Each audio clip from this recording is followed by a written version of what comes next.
इमाम हुसैन अलैहिस्सलाम की ज़ात से और उनकी तालीमात को याद कर सकें कि हमें सब्र, इंसाफ और सच्चाई और कुर्बानी की जो उनकी जिंदा मिसाल थे हमारे इमाम हुसैन, उनकी ज़िंदगी से आज हम सबको मिलकर सीख लेने का काम करना है। इस महफिल का असल मकसद यही है कि हम अपने अंदर हुसैनी सोच को पैदा कर सकें, जुल्म और नाइंसाफ़ी के खिलाफ बिना डरे अड़ सके, लड़ सके, चाहे हालात कितने भी मुश्किल हो, हमें उसूलों पर कायम रहना है।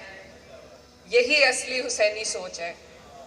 और आज जो दौर चल रहा है हमारे मुल्क में या पूरी दुनिया में, जहां नाइंसाफी ने अपना पंजा जमा लिया है, आज के दिन सबसे ज्यादा जरूरत है कि हर एक इंसान अपने अंदर हुसैनी सोच को पैदा करे कि हालात चाहे कितने भी मुश्किल हो, हमें नाइंसाफी के खिलाफ सर उठाकर लड़ना है और आगे बढ़ना है। तो यही सोच और इसी मकसद को आगे बढ़ाने के लिए हम सब यहाँ आज मौजूद हैं। और मुझे बेहद फ़ख्र है कि मेरा ताल्लुक़ कैराना से है और हमारे अली हैदर साहब जिन्होंने इस प्रोग्राम का आयोजन किया, उनका ताल्लुक़ भी मेरी सरजमी से है। तो मैं इसीलिए दिल्ली से सेशन के एकदम बाद आपके बीच पहुंची हूं, क्योंकि ऐसी महफिलों की आज हमें सबसे ज़्यादा ज़रूरत है। आज हम हर तरीके से ऐसे वक्त में खड़े हैं जहाँ नाइंसाफ़ी हमारे सामने हो रही है। और आपकी उत्तराखंड में आज मैं मौजूद हूँ और यहीं की एक बात आपके बीच रखना चाहती हूँ। एक भाई हैं हमारे जिनकी हाल फिलहाल आपने खबर भी सुनी होगी, दीपक, जो कोटद्वार से ताल्लुक़ रखते हैं। ऐसे लोग हैं जो आज हमारे बीच में एग्जाम्पल के तौर पे हैं हुसैनी सोच के। उन्होंने जिंदा दिली का सबूत दिया, बेखौफ होकर ये तक कह दिया कि मैं मोहम्मद दीपक हूँ। ऐसे भाइयों की आज हमें हिंदुस्तान को ज़रूरत है और मैं दिल से उन्हें इस सरजमी से सलाम करती हूँ और यही पैगाम देना चाहती हूँ कि जिस सरजमी पर दीपक भाई जैसे लोग हों, वहाँ नफरत के बीच जो लोग बो रहे हैं, ऐसे ही दीपक भाई आगे आकर उनको मुंह तोड़ जवाब देंगे। तो मैं दिल से उन्हें धन्यवाद देना चाहती हूँ, शुक्रिया अदा करना चाहती हूँ। और यही मैं कहने आपके बीच आई हूँ कि अभी पार्लियामेंट का सेशन चल रहा है और नए जो हमारी ट्रेड डील हुई है यूएस की, वो भी आपके सामने मैं रखना चाहती हूँ कि कोई भी चीज़ अगर हम अपने देश में नफरत की राजनीति करेंगे तो वो यहीं तक सीमित नहीं रहती। आप ये सोचिए कि पहले हमारे जो पड़ोसी देश थे उनमें हमारा एक कद था, हमारी एक इज्जत थी, लेकिन आज हमारे कुछ लोग, जैसे मैत्री जी कह रही थी, कुछ नेता जब नफरत के बीज उन्हें बोने होते हैं तो हमारे ही देश के लोगों को बांग्लादेशी, रोहिंग्या, घुसपैठी कहकर गाली की तरह इन चीज़ों का इस्तेमाल कर रहे हैं। जब आप अपने पड़ोस की इज्जत नहीं करेंगे, सम्मान नहीं करेंगे, तो कोई आपको एक लीडर के तौर पे एक्सेप्ट नहीं करेगा। आज जिस पड़ोस में हमारा इतना बड़ा कद हुआ करता था, वहाँ आज चाइना ने अपने पैर जमा लिए हैं। हमारी फॉरेन पॉलिसी पे, हमारी अर्थव्यवस्था, इकोनॉमी पे, इन सब चीज़ों पर जो देश में नफरत बोई जा रही है, उसका असर आज देखने को मिल रहा है। तो मेरे यहाँ पर जितने भी जिम्मेदार हिंदू मुस्लिम भाई मौजूद हैं, उन्हें मैं ये कहना चाहती हूँ कि कुछ लोग सिर्फ अपनी राजनीति को आगे बढ़ाने के लिए, सिर्फ अपने एजेंडे को आगे बढ़ाने के लिए आज उन लोगों ने देश को बेच दिया, हमारा सर शर्म से झुका दिया। जिस तरीके से यूएस की हमारी ट्रेड डील हुई, जी बिल्कुल, लेकिन सब चीजें एक दूसरी चीजों से जुड़ी हुई है।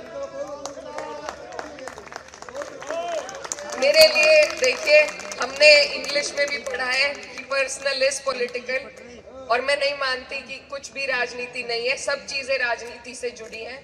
तो आपने अपनी बात रखी, मुझे मौका दीजिए अपनी बात रखने का। मेरे हिसाब से हर चीज आप जो पी रहे हैं, आप जिस हवा में सांस ले रहे हैं, आप जो खा रहे हैं, आपको जो इजाजतें मिल रही हैं या नहीं मिल रही हैं, हर एक चीज राजनीति से जुड़ी है। और अगर कोई ये समझता है कि राजनीति से हटकर हम इस देश में सर उठाकर जी सकते हैं, तो मैं माफी चाहूंगी। वो बिल्कुल लोगों को भी गुमराह करने की कोशिश कर रहे हैं और हम सबको भी। जब तक हम अपने देश के लिए अपनी जिम्मेदारी को नहीं समझेंगे, जिसमें सबसे बड़ी जिम्मेदारी हमारी पॉलिटिकल अवेयरनेस है, तब तक ऐसे ही लोग हमारे देश को बेचेंगे। इसी तरह के लोग हमारे देश का दुनिया के स्तर पे सर झुकाने का काम करेंगे। और मैं भारतीय हूं और गर्व से हूं, और मैं ये बर्दाश्त नहीं कर सकती कि यूएस के बैठा हुआ प्रेसिडेंट हमें बताए कि हम कहां से तेल खरीदेंगे और कहां से नहीं खरीदेंगे। हमें किसी की राजनीति से ताल्लुक नहीं है। मैं अपनी राजनीति के लिए यहाँ नहीं आई हूँ, मैं अपने देश के लिए आई हूँ। और मेरे बीच में जो लोग यहाँ मौजूद हैं, वो भी सब अपने मुल्क के लिए, अपनी तरक्की के लिए यहाँ पर आए हैं। जैसा मैत्री जी ने कहा, जब हम विदेश में जाते हैं तो हमसे कोई मजहब नहीं पूछता, पहले ये पूछते हैं कि आप कौन से देश से ताल्लुक रखते हैं। तो सबसे पहले मेरे देश की इज्जत मेरे लिए जरूरी है, और ये भी हुसैनियत है कि जिस देश में रहो उस देश के सम्मान के लिए लड़ो, उस देश के सम्मान की बात करो। तो इन चीजों को हमें ध्यान में रखना है कि कोई आदमी, क्योंकि वो सिर्फ अपनी गद्दी पर सत्तानशी रहना चाहता है, हम बर्दाश्त नहीं करेंगे कि पूरे देश के सामने हमारा सर वो झुकाए, क्योंकि ये देश सभी का है और सभी का खून इसमें शामिल है।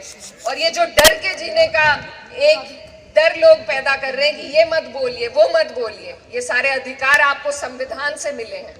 आप सवाल भी पूछिए, आप अपनी बात भी रखिए, ये आपका अधिकार है, क्योंकि हम सब बराबर के हिस्सेदार हैं। और अपनी बात रखना, इससे बड़ी बराबरी कुछ नहीं हो सकती।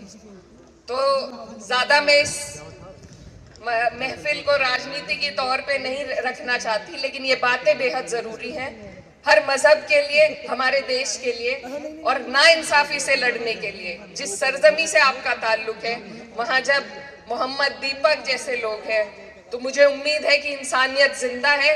अब अगर कुछ हमें करना है तो हुसैनियत को जिंदा करने का काम करना है, जो इन महफिलों के जरिए हो पाएगा। तो आपने मुझे यहाँ पर बुलाया, यहाँ आप सब आए, और यहाँ से हम कुछ ना कुछ एक दूसरे से सीख लेकर जाएं और अपने देश के लिए और हुसैनियत के लिए इस देश में काम करें। यही इस महफिल का मकसद है। आप सभी का यहाँ पर आने के लिए बहुत बहुत शुक्रिया, मुझे यहाँ पर बुलाने के लिए बहुत बहुत शुक्रिया। और आखिर में जाते जाते यही कहना चाहती हूँ कि सदा ये देता है मैदान करबला अब तक, सदा ये देता है मैदान करबला अब तक, फजीलतों की हदों को हुसैन कहते हैं। बहुत बहुत शुक्रिया।